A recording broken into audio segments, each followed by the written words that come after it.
తెలంగాణలో పట్టు కోసం పాకులాడుతోంది బీజేపీ. పార్లమెంటు ఎన్నికల పోరులో అధిక స్థానాలు నెగ్గి కమలం హవా చాటాలని ఉవ్విళ్లూరుతోంది. ఈ క్రమంలోనే కాంగ్రెస్ బీఆర్ఎస్లకు దీటుగా పావులు కదుపుతోంది. ఎన్నడూ లేనంతగా పార్టీ సిద్ధాంతాలను పక్కన పెట్టి పార్టీ ఫిరాయించిన నేతలకే ఎక్కువ టికెట్లు కేటాయించి బరిలోకి దింపింది.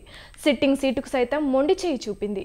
అభ్యర్థుల ప్రకటనకు ఒక్కరోజు ముందు బీజేపీ కండువ కప్పుకున్న టికెట్ ఇచ్చింది. మరి సరికొత్త వ్యూహం కమలనాథులకు కలిసొస్తోందా? ఈ పొలిటికల్ ఎక్స్పెరిమెంట్ ఫలిస్తోందా?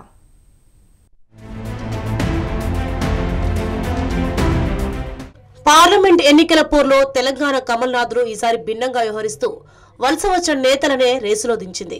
సిద్ధాంతాలకు విధానాలకు కట్టుబడి ఉంటామని, క్రమశిక్షణతో కష్టపడి పనిచేసే వారికి గుర్తింపు ఉంటుందని చెప్పుకునే బీజేపీ వాటన్నింటినీ పక్కన పెట్టి గెలిపే లక్ష్యంగా పక్క పార్టీల నుంచి వచ్చిన జం జిలానీలకే ప్రాధాన్యతనిచ్చింది.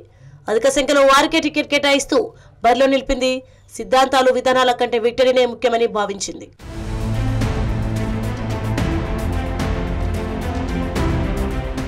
తెలంగాణలో మొత్తం 17 స్థానాలకు గాను 8 స్థానాలు ఇతర పార్టీ నుంచి వచ్చిన వలస నాయకులకే టికెట్ ఇచ్చింది.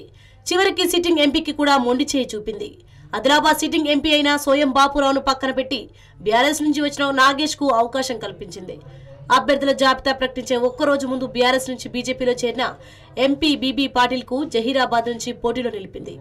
అలాగే నాగర్ కర్నూలు నుంచి బీఆర్ఎస్ ఎంపీ రాములు కుమార్ అయిన భరత్ కు టికెట్ ఇచ్చింది.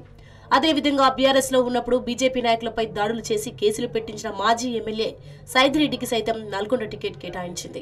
మహబూబాబాద్ టికెట్ ను గులాబీ గుటి నుంచి వచ్చిన సీతారాం నాయక్ ఇచ్చింది. హైదరాబాద్ సీట్ ను తనకు కేటాయించాలని గోషామహల్ ఎమ్మెల్యే రాజాసింగ్ హైకమాండ్ కు ఎన్నిసార్లు మొరపెట్టుకున్నా పట్టించుకోకుండా బీజేపీలో కనీస సభ్యత్వం కూడా లేని మాధవీలతకు అవకాశం ఇచ్చింది. ఇక ఖమ్మం, వరంగల్ సీట్ల పరిస్థితి కూడా ఇంతేనన్న టాక్ వినిపిస్తోంది.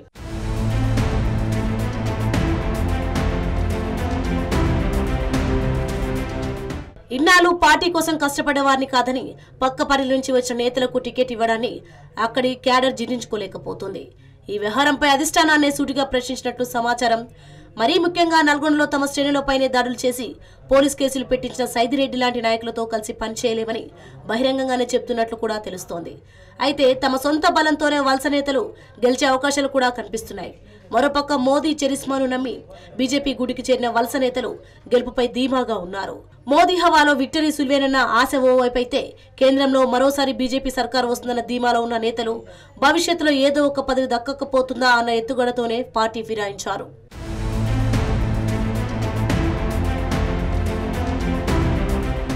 మరి బీజేపీ వ్యూహాలు ఫలిస్తాయా? జం జిలానీలకు స్థానిక నేతలు పూర్తి స్థాయిలో మద్దతునిస్తారా? కమల్నాథుల ఎలక్షన్స్ ఎక్స్పెరిమెంట్ సక్సెస్ అవుతుందా అన్నది తెలియాలంటే ఎన్నికల ఫలితాల వరకు వేచి చూడాల్సిందే.